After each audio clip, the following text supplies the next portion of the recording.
Hello, everybody, and welcome back to this week's episode of Maximum Octane. And as always, I'm super excited for my guest that I am going to have and introduce you to today. And that is Mr. Dave Martin from Martin's Auto Repair in Phoenix, Arizona. And we probably have to do another entire episode on his nickname is Rotten Dave. And so you'd have to, there's a long story that goes behind it. Maybe we'll do an outtake or something for YouTube of why that is. I think we need to have that. I'm kind of giggling right now because he is quite a lot of fun. He does amazing things for his community and other shop owners and other businesses. I think you probably single-handedly made all of the businesses in Phoenix apply for PPP loans and all of the other stuff that you learned from us. You were like, let me go forth and you were like the Johnny Appleseed of information during COVID and people buying businesses and all of that good stuff. So how are you today? Wonderful. Thanks for having me. And I just want to say it's a bad rap why they call me Rotten Dave. No, it's not. It is not. It's not. We had quite a fun conversation prior, so I'm trying to get my head kind of together for this. So I'm happy to see you on there. What is the weather like in Phoenix, Arizona right now? Well, it's still in the 90s. It's kind of staying there, and the humidity's dropped down. We've had a more humid summer than we've ever had, than I can ever remember. But the nights are cooling down. It's really been nice at night and in the morning too. In the morning, it's been really it's gotten a little cooler. So it's great. That's awesome. We had a lengthy conversation off air on what temperature Bo, his wife, likes to keep the house. And it's a bit cooler than Dave likes. So I'd be curious to comments on the show and for YouTube and stuff like, what is the temperature everybody sleeps at? I have my thermostat on like 68, which you like what, 77? We compromised. I wanted 82. She wanted 73 or 72 or something like that. And I said 77 is as low as we're going. And she agreed to that. But I think what she does is middle of the night, she gets up and turns it down and doesn't tell me. Or she turns it down when I'm not there. So you just said that you compromise. So I guess all of your leadership training and years of running a business gave you the skills that you needed to negotiate this contract between the two of you on the AC temperature. Yes, it did. It helped a little bit. It helped a little bit. It helped a little bit. Usually the negotiations go her way. I know. I was surprised you got that one over. So I do think in this instance that you probably go to sleep looking at 72, 77 and it gets changed before you wake up. It's going to be my bet. I don't know. I'll have to have a sidebar conversation with Bo and find out. My money's on her though, for sure. So yeah. Dave, your business has been in business more than 50 years now, I think. How long has Martin's Auto Repair been in the Phoenix area? 51 years this month. Yeah. Wow. Month of October is when we started in 1971. So yeah, it's 51 years. We just celebrated 50 years last year and had a big celebration. It was great. It was phenomenal. You are a staple and a pillar in the community for so many reasons, and you're very involved with ASA. And aren't you a president of one of the chapters right now? You have so many titles. Yeah, you're like the Queen's grandchildren with all the changing titles of everything everywhere. Well, yeah, I'm a second generation owner, and of course, growing up in this business, I got involved with ASA and got involved with a lot of other organizations, and then of course I got in. You're in them, and then all of a sudden, somebody wants to, put somebody in charge, and then they point at you, and then you're in charge. So yeah, I'm right now I'm the sitting chapter president for the Phoenix chapter, but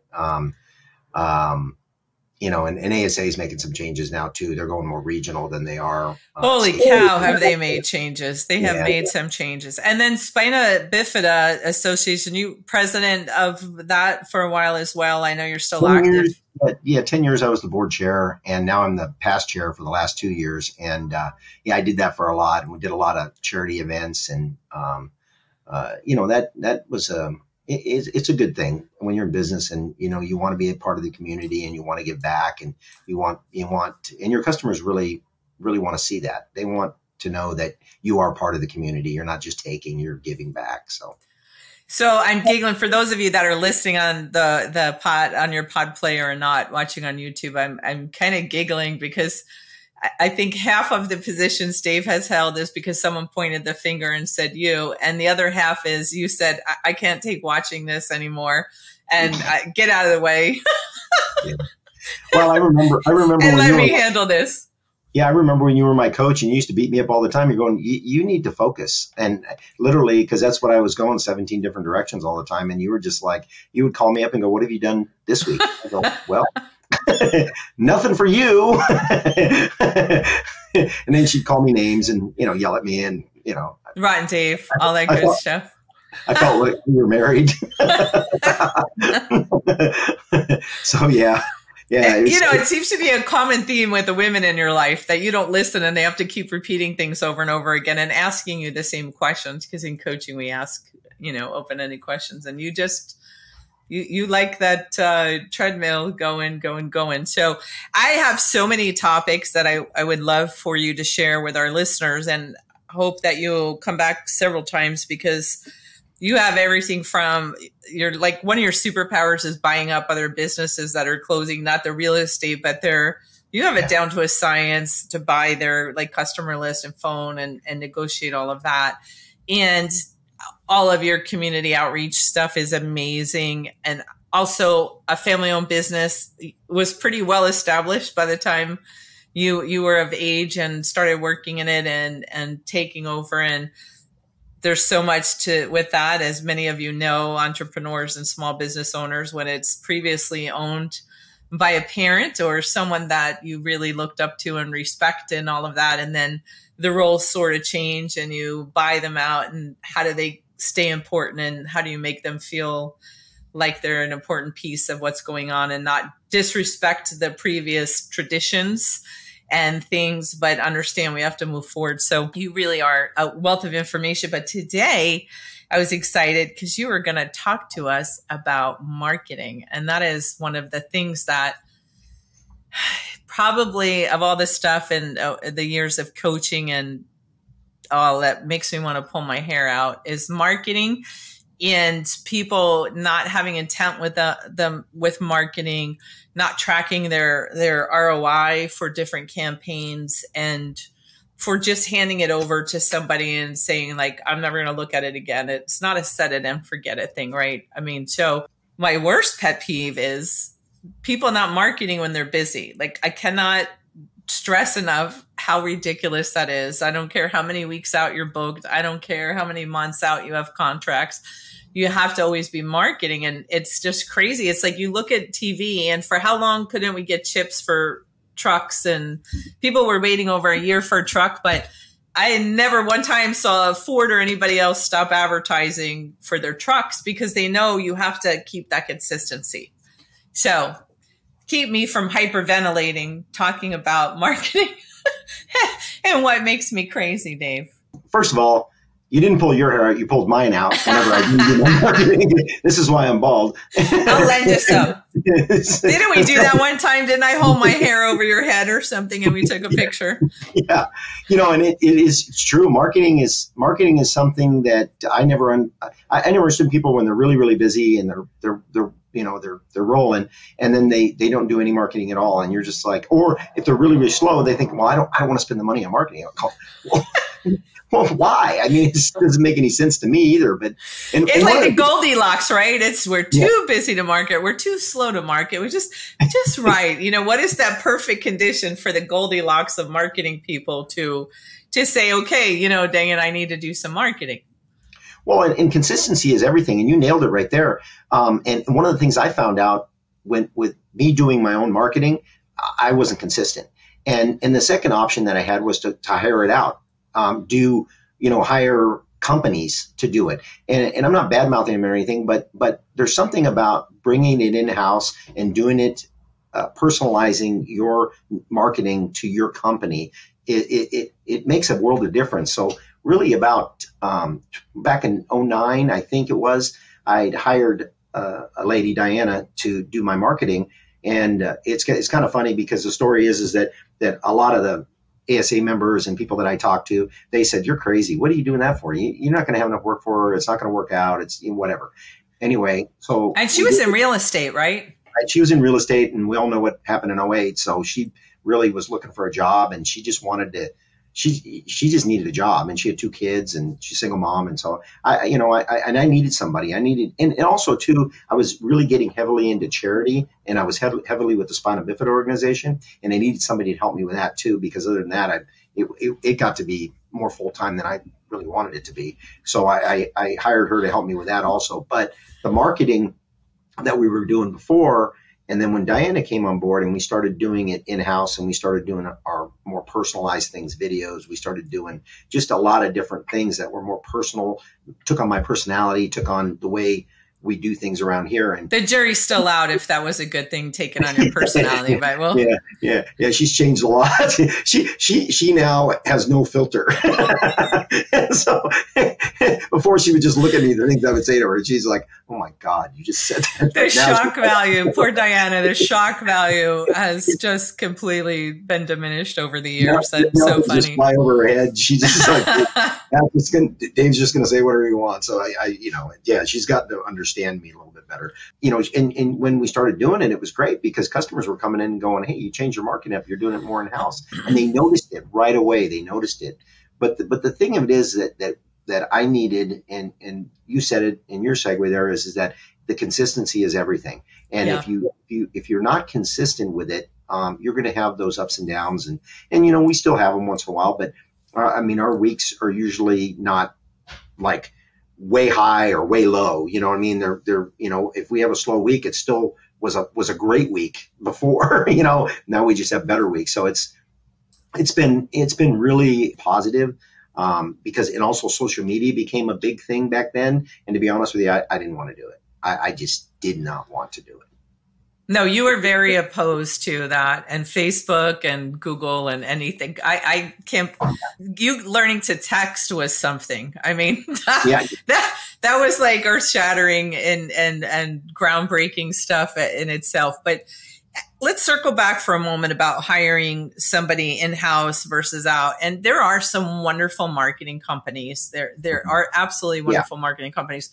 But it's not set it and forget it. You cannot turn your things over to somebody outside of your company and say, just handle this. And many of the companies that work for specific industries, whether it's automotive or dental or hair or anything else, they have very set that they put out to everybody. And so when you're somebody in a locality that has more than one shop, let's just say for shops, if there's more than one shop in an area, 10-mile radius of my house, I can tell exactly who's using the same company because on my feed and in my mail and everything, I get the exact same ad, right? And then I can tell when there's people doing the marketing that is not from the area, doesn't know the area, because like Arizona, I lived 20 something years, but I would get marketing stuff about, oh, it's time to winterize your vehicle. And I wasn't in Flagstaff, right? So Flagstaff has winter, but the rest of us didn't. And, it was time to put on your snow tires. We don't put snow tires on in the Tucson area, so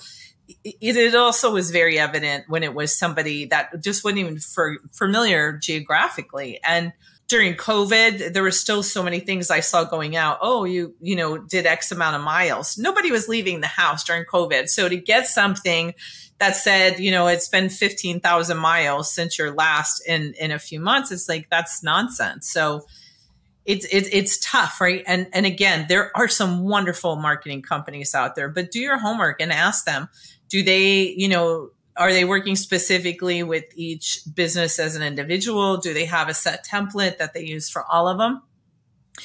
And you mentioned about hiring in-house, and you got a lot of flack for that. So when you calculated what you were going to have to pay Diana, and that's not anybody's business right now what she's making, but when you sat down and calculated it, you did your win number. You're like, this is how much in sales I need to cover this, right? And you didn't just make a willy-nilly decision and you put thought into it and you said, here's what I need. And then you sat down with Diana and said, this is my expectations. Here's how you're going to get to 40 hours a week, because right now, starting out the marketing, it's not going to be all of that. I need help with these other things. And I think that's huge, that people need to set the expectation, right? And you want to return on your investment. And so how did you, can you walk me through a little bit? You don't have to give exact numbers and stuff, but can you walk through what you did and how you came to that decision? Well, see, I'm a big fan of one of the things that I learned from ATI is that your labor rate is what you need to stay in business. And it's not, we don't call around to 17 different shops and find out who's the cheapest and who's the most expensive. Right. Whatever you do, you sit down and do your win number, like you said. And then what you do is you figure out, how can I expand? How can I get more growth? What do I need? What should my labor rate be due to what my expenses are?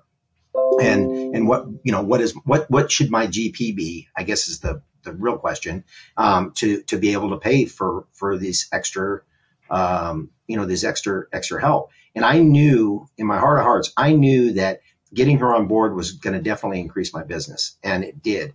And one of the things that after I got a lot of flack for it, they're all calling me up because they were all like, how can you be on the top of Google like every damn day? And how come I can't get above you. And they were spending a lot of money with bigger companies. They were doing, and we really never did. We never did clicks, or we just did everything organically. And because she had the time, and she really took a lot of education to understand how Google really, what really makes them happy, and what puts you up on those higher rankings. And I even had people at my networking group that were marketing people that's all they do. They were working with shops and they couldn't get above us. And they were telling me, asking me how we're doing it and how much money are we spending.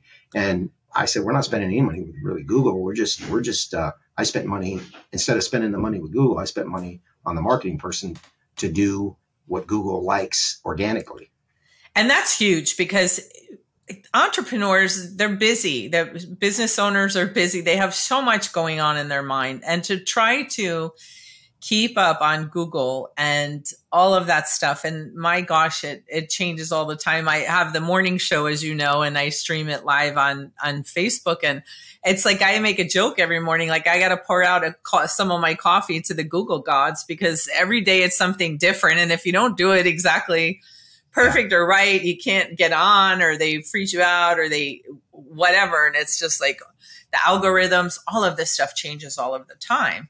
And so you got to have somebody that really stays up on that, and they're not in that set it and forget it mode again, whether that's internally or externally, right? And so I think it's an important lesson here too, that I don't want people to gloss over or not think about, but you trusted your gut. And so many times people talk us out of things we know because we listen to other people and we ignore our gut. And then you're like, I knew I shouldn't have done that, or I knew I should have done that.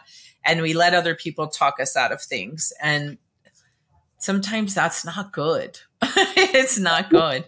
Well, and I'll give you another example. One of the things that, Diana, I turned 50 a few years back, and we wanted to do something for that year just to celebrate my birthday. And Diana says, let's do something totally outside the box. Just let's think outside the box here and do something different. And nobody's doing, right? So she came up with this cookie idea, and it's just a cookie of me. And it's so what is okay. I just knowing you and knowing Diana. Yeah. Diana comes to you and says, you showed the back of the cookie, so it was flat. I'll pull it out of the bag. It was in the bag. So you said to Diana said to you, Dave, I want to make a cookie in your likeness. I mean, what?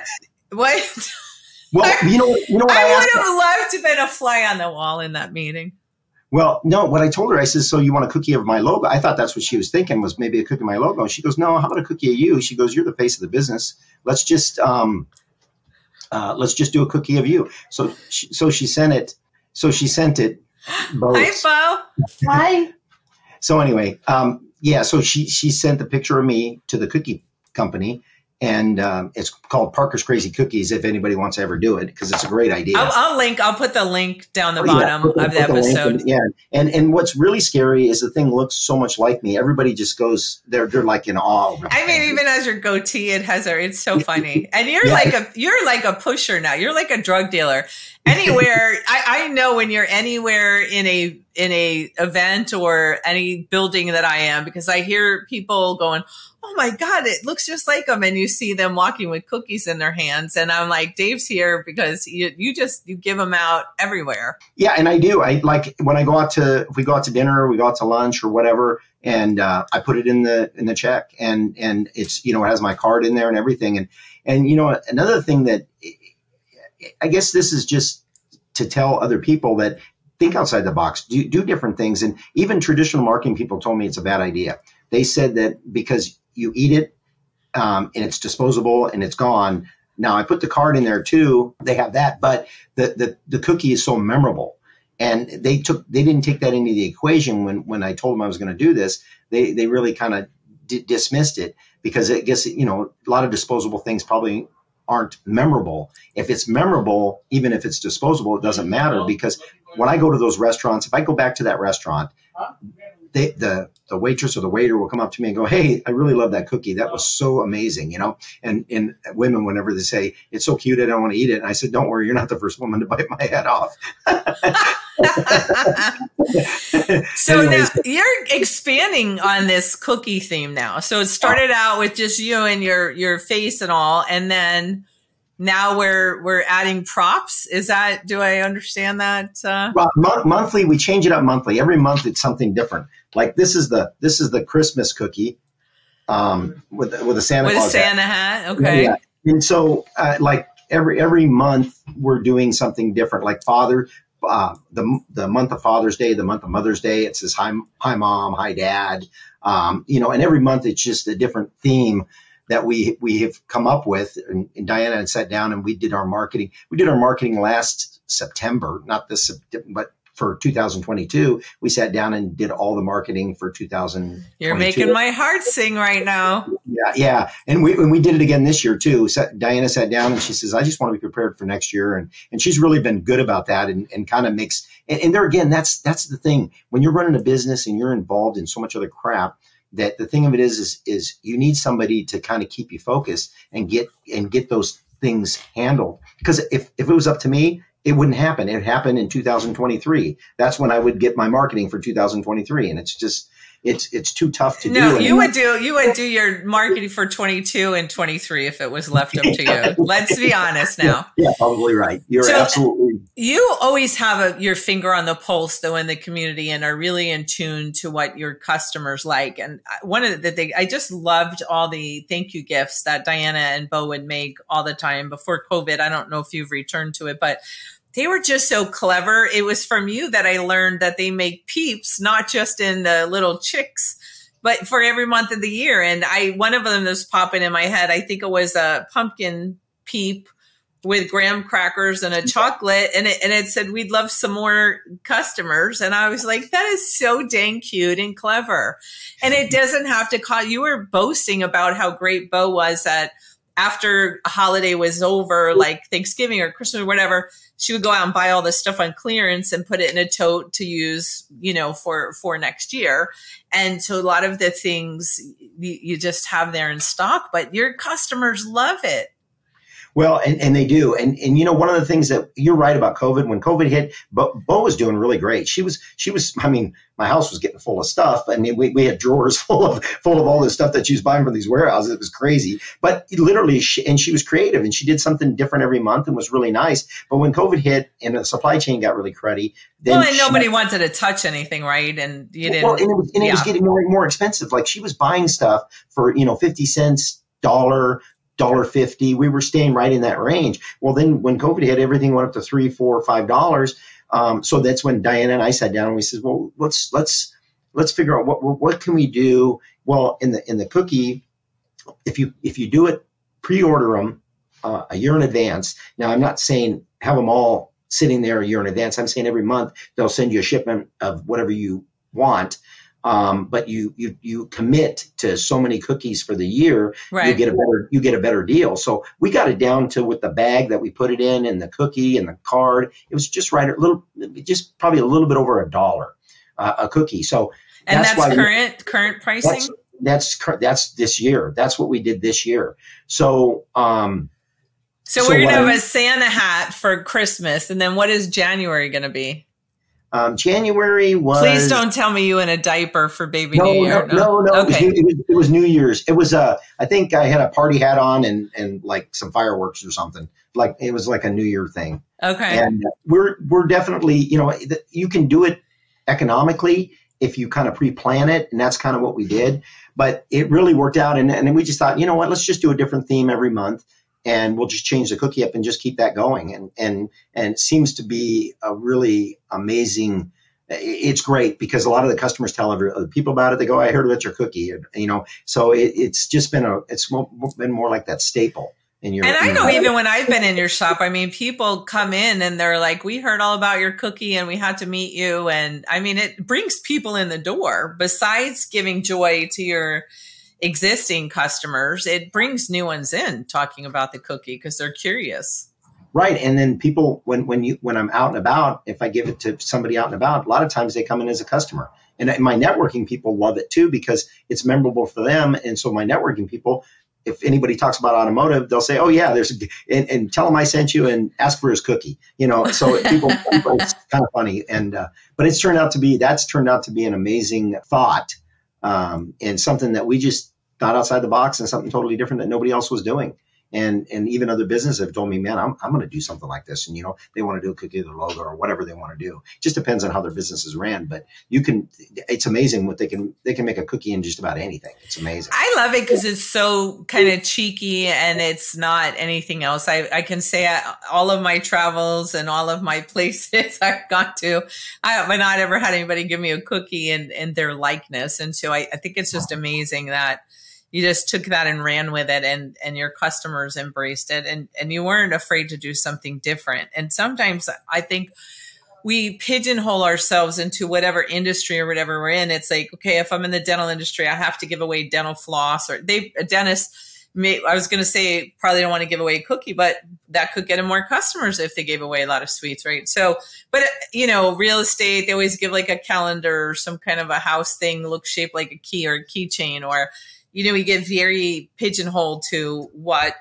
we give out in different industries, and automotive typically is like a keychain or a pen or something, tire pressure gauge or something. And so I just love that this is so different. So you have been around the block a few times. You have had a lot of ups and downs over the years at your business and transitions from purchasing the business from your dad and taking it to the level that it is now. Obviously, you've had a habit or two that you may have had to change that probably wasn't as productive as someone in your position needed to be. What's an unproductive habit that you exchanged for a better one? Probably not watching the news anymore. I got sucked in about 2 years ago when the election was going on and COVID and oh Lord. And I got sucked into it so much, and it was not good. So I finally stopped watching the news. I'm way more productive than I'm not watching the news, and way more positive too, by the way. Well, it really affects your moods, and people don't understand that. And even if it's not the news, other things. I was recently watching a study about something. Even when people watch like the Maury Povich shows or Real Housewives or whatever, when people start yelling and they take the pulse of everybody and their heart rate goes up, their pulse starts going up, their blood pressure goes up because you're hearing just craziness. And it's a tough line to watch enough or pay enough attention to news or whatever else so you know what's going on in the world and not get caught up in all of the stuff. And, depending what channel you have on, it's a completely different version of the news. And so it's like, it's difficult to not get sucked into that for sure. And that's something that I think a lot of people probably need to be looking at. Well, I really appreciate your time today, and especially since it's the second time you had to do it this week, and you were so patient last week during the hurricane and we kept trying it because I kept thinking I got to have electricity by tomorrow. I got to have it by tomorrow. So this was probably my longest, hardest interview to kind of get going on the books because of all the stuff going on. So I appreciate so much you and your patience and everything that you do to help other entrepreneurs and business owners, not just in our industry, but other industries. And I will never tell anybody else what an amazing person you are, but you do. It's recorded, I hope, this time. I think the last time, that's why the recording never happened. There's all the good things you said about me. I think, yeah, that's why you got cut off, because there was too many good things about you. But you just bring so much to all of us in the business and your attitude. And gosh, if there's anybody that has a right to be like, poor me, this or that, you're just like, what the hell? It's whatever. It is what it is. And shut up and stop your whining and get your stuff done. So I love your can-do attitude. Even like the cookies, everybody's like, no, that's stupid. And you just knew that it was going to be a winner, and it was. So I thank you for joining me today. You're welcome. Thank you for having me. I appreciate it. And then you're going to come back and we can talk about some of the other topics at another time. Sure. Yeah. Hopefully it won't be this difficult, but it will. It won't take 800 invitations and 5 recordings and all of that. So, all right, everybody, stay safe, make good choices, stay inspired, and I will be back next week. Bye-bye.